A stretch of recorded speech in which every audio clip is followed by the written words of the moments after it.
Our story starts when the protagonist talks about what his father always says, which was, live for the clan. He remembered this while they were in the middle of a battlefield. It meant that he should not desire for anything and that he should just stay by his brother's side like a shadow. He was sitting on his knees while blood dripped down his face. Several knights watched him while one person commented how he, a single knight, fights off the continent's strongest commanders on his own. The battlefield was surrounded by fallen knights, but a commander and several knights who can still fight surround him.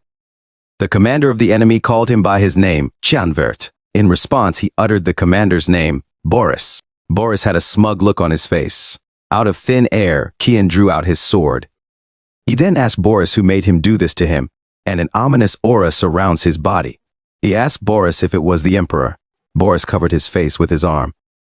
He commented that Qian's black fog is sickening. Upon witnessing this power, he had confirmed that it was like what the rumors had said. Qian's aura grew powerful while Boris called him an assassin from Mist. Mist is an organization that is like fog to the Knights of Light. Boris planned to report to the higher-ups that he got rid of an impure being that was affiliated with the heathens. Qian replied that he should do that when he actually had the mouth left to function after their battle. He threatened Boris that he won't even have a single tooth after he's done with him. Boris advised Qian that if he plans to use his secret power, he should give up. He told Qian that there is a 9-star magic barrier casted around the area. In his mind, Qian knew that he needed to get out of there and reveal the culprit behind it to his brother. With fierce eyes, Qian declared that he'll just pierce through the barrier. All of a sudden, Qian was commanded to stop by someone. A reputable man in golden armor arrived. Qian was surprised and confused to see this familiar person. He recalled what his father always used to say, live for the clan. In addition, his father told him that his brother Ashel is by extension of the clan. Ashel Vert's success is Qian Vert's success. This man in golden armor has blonde hair and is staring at Qian. Qian realized the culprit behind all of it. It was Ashkel. This revelation made his legs weak. Ashel commented that Qian is confused now that he has appeared. Qian looked at him. He asked Ashel about the meaning of all of it. Ashel expressed how Qian carried out his duties well for the clan, for the people, and for him. And upon hearing this statement, our MC knew what was going to happen next. Ashel added that he was just trying to take the burden off his brother's shoulder. Qian admitted that he doesn't understand it. He inquired if he had done anything wrong. Wrong? Ashel asked. Ashel pointed out the ominous fog that Qian is emitting. He described Qian as nothing more than a murderer. He's even unsure if his brother can still be called human. Ashel raised his voice when he told Qian that he fooled them all for a long time. With a hint of anger, he asked Qian, "Can you really say that you don't know your sins?" The word murderer and sin echoes in Qian's head. This made him furious as he wondered what the hell was Ashel was talking about. The succession fight within the empire, the Demon King army's raid, the war to unify the continent. Qian helped Ashel through all of that. All because for Qian, serving his brother is his life. He punched the ground in anger. Our MC slowly stood up. He thought about how Ashel is now abandoning him.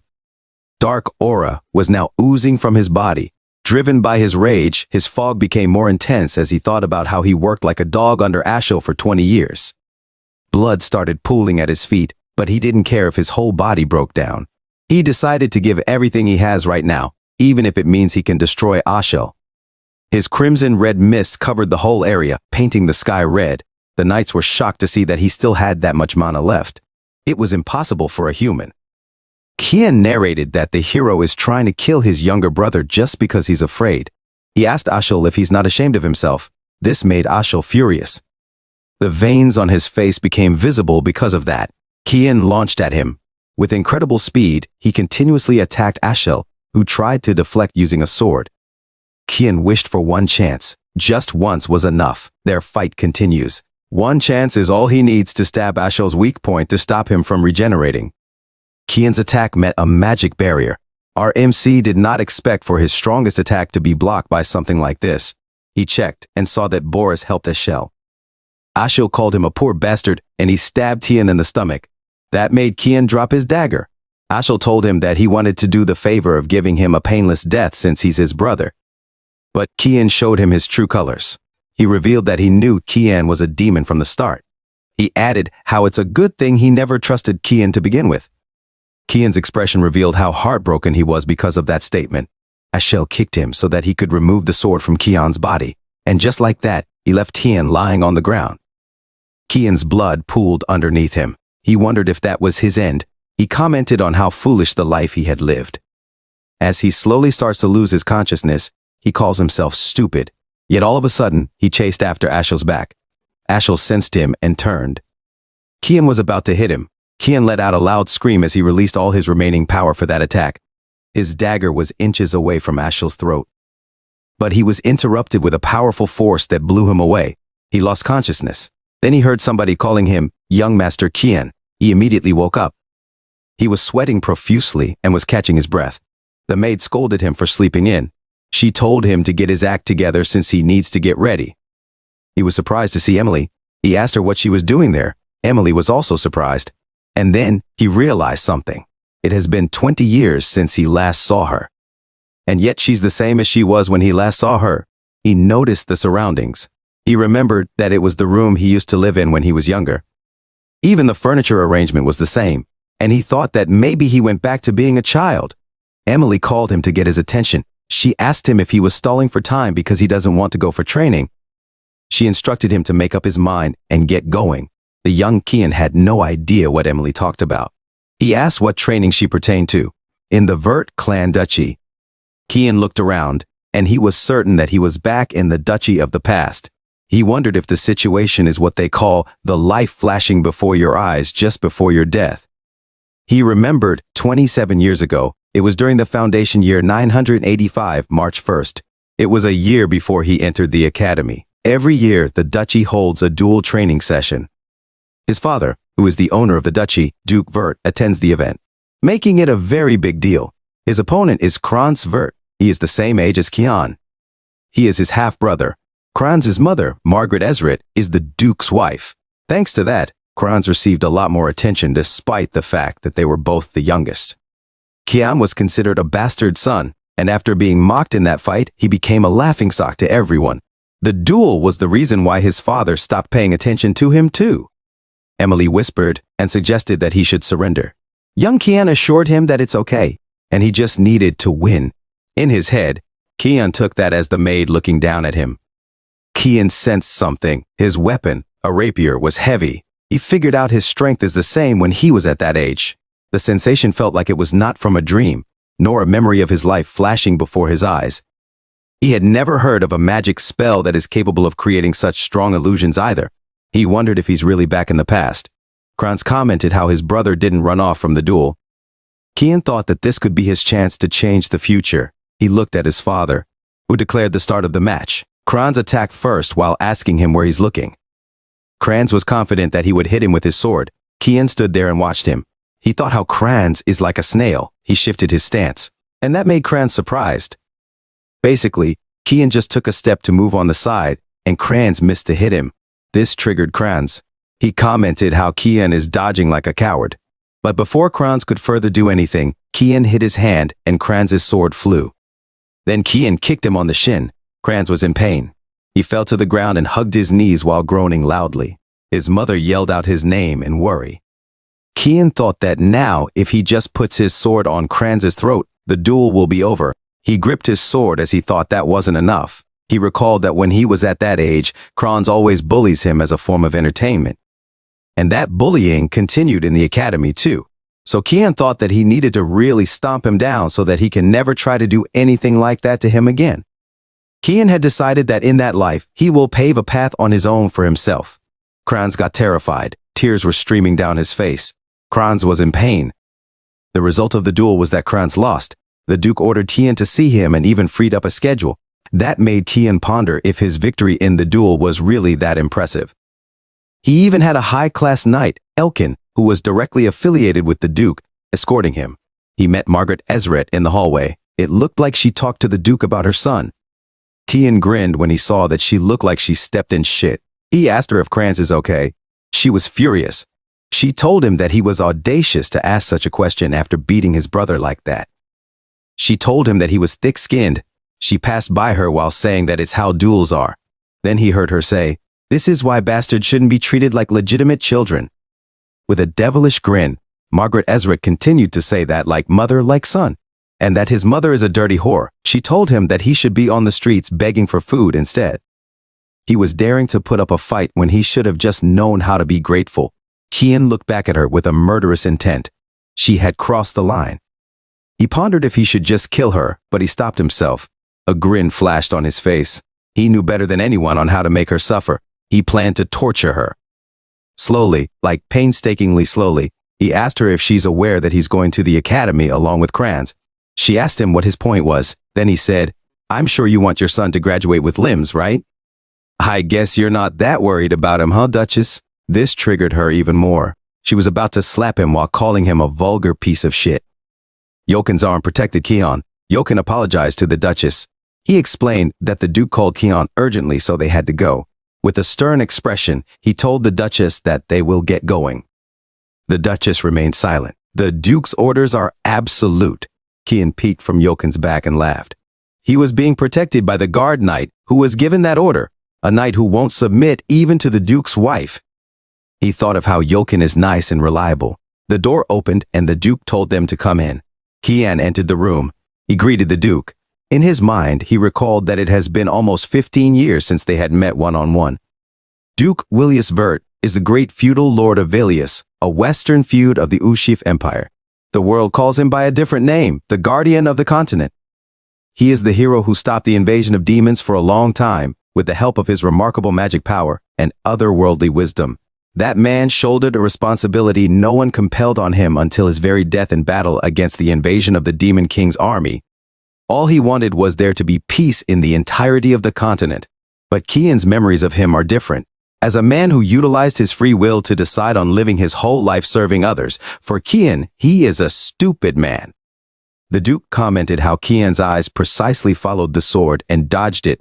Kian was confused. The Duke explained the scene when the moment Crans ran at him, he looked straight at the path of the swinging sword and turned his body to dodge it. The Duke asked him when he learned how to wield a sword. Kian thought that, as always, the Duke was sharp. He answered that he wouldn't say he learned it. He revealed that he practiced every night on his own. The Duke pressed him for details since the Duke knew that Kian never had any interest in swordsmanship. He asked Kian why he hid such excellent skills. Kian was embarrassed when he answered that he didn't want to catch others' attention. But the Duke was not convinced, since despite that reason, Kian went all out at taking down Crans. The Duke continued to speak. He asked Kian if he also thinks that what he did after was unnecessary. The Duke was talking about Kian kicking Crans on the ground. Kian thought that the intention of the Duke behind the question seems pretty perusing. He wondered if the Duke is trying to get a feel of what he's capable of. Kian admitted that he wanted to prove himself. The Duke asked him what he wanted to prove. Kian confidently replied that he wanted to prove that he's better than Crans, even though they share the same blood. He concluded that it was the meaning of the duel. The Duke laughed. The Duke praised him for his clear and concise answer that shows off his level-headedness. And then felt the betrayal from his past life. He was confused and disappointed. He wondered why he would become Ashel's helper. He thought how it was always the same. The Duke is still obsessed as ever with Ashel. His hand turned into a ball of fists. The Duke told him that he wanted to reward him, so if there's anything he wants, he should just tell him. With sharp eyes, Kian decided that he'll destroy everything that Ashel fucking tried to do.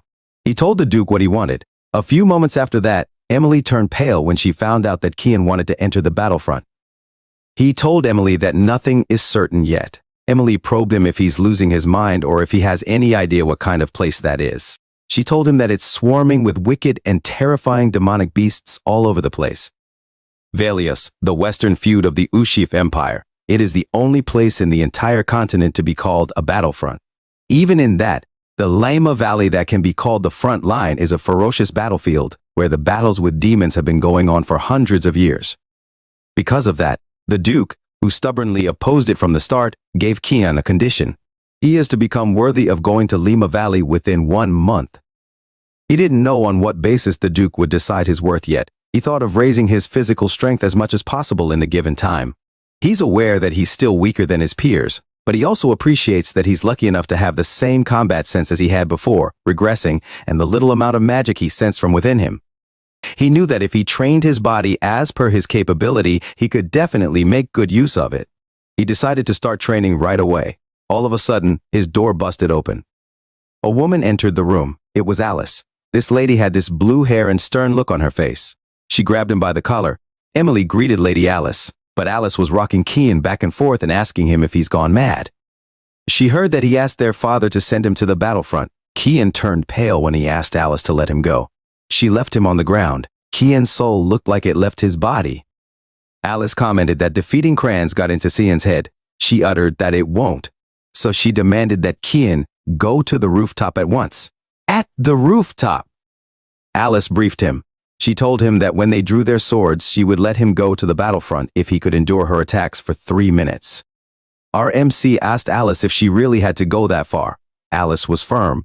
She demanded him to answer one question. She inquired if Kian is after the family's title. Internally, Tian was surprised that she's going that far for that reason. He doesn't even have the slightest interest in that. Alice assumed that his silence means yes. She instructed him to draw his sword. Kian was exasperated. It hasn't been half a day since his duel with Crans. He concluded that his whole day was chaotic. Alice proceeds to attack him. He did not expect that. But he was able to block her attack, which surprised Alice because that would have been impossible for a 10-year-old. Tian pondered if she really planned to go all out against her brother who is 7 years younger than her. Alice stepped back. She was processing what happened. A rapier has a very light blade, yet Kian cleanly parried off her longsword's attack. She wondered if he just got lucky. She told him that he's got better intuition than she thought. He knew from Alice's expression that he's screwed. Alice went all out on her next attacks. She leapt to attack him, but Kian was able to block her sword using his rapier. More than that, he was able to slide his sword well so that he was able to position it parallel to her throat. Alice was taken aback. Kian was struggling. He shifted his sword, but Alice blasted him away. He landed on top of the pillar. Breathing heavily, he thought how the situation could go wrong. Had he not twisted his sword midway through, he would have killed her. Missed swordsmanship skill, thick fog, mostly consists of skills meant to kill immediately. Kian admitted to himself that it's hard to fight without killing because his strength is lacking. He wondered how much time was left. He's compensating for his weak strength by imbuing the sword with his mana, but he's almost at his limit. Alice was breathing heavily too. She called the earth and wind to come to her and act as her sword. Kian was surprised to witness the 6th star magic. Alice's blade glowed in blue. This is called the Aqua Blade. With a funny-looking crying expression, Kian wondered if Alice was trying to kill him. Alice kept muttering that she can't lose. Kian could tell by the look in her eyes that it would be the end of him. Since he's positioned on the edge, he anticipated that he'll fall even if he were to block her attack. He decided to trust that his plan will work. With an incredible speed, he charged at her first. He ran fast, while Alice pointed her sword toward the sky to concentrate her power. Kian gripped his sword as he begged. He's hoping somebody will come out. Alice is oozing with power. In his mind, Kian hoped for Yulkan to show up. When Alice and Kian were about to hit each other, Yulkan showed up in the middle while screaming, "Stop!" He blocked Alice's sword with his sword while he grabbed Kian at the back of his neck. Alice's attack caused a huge explosion. Yulkan had a serious expression on his face when he called Lady Alice. He told her that she's being harsh against a much younger opponent. Kian, still dangling from Yulkan's hand, let out a sigh of relief. He kept wondering when Elkan would appear. As if she came out of a trance, she gasped, and immediately she hugged her brother while apologizing. She admitted that she must have lost her mind for a second. Then she cried. Snot came out of her nose. She expressed how much she wanted to stop him from going to the battlefield. Kian smiled and thought how it's very much Alice to do that. She always tries so hard with everything. Alice was the elite of the elites who got an S in all subjects. In the Royal Academy, where all the talented children gathered, whether they be talented in swordsmanship, magic, or other fields of study. On top of that, her beauty was astounding, so people called her God's child. From a young age, she was trained in swordsmanship. She was mentioned as being the future guardian of the continent, along with the oldest son, Asilvert. But not long after joining the Knights of Light, she was killed. Kian hugged her back while thinking of how much he missed her. His hug was so tight that it got Alice's attention.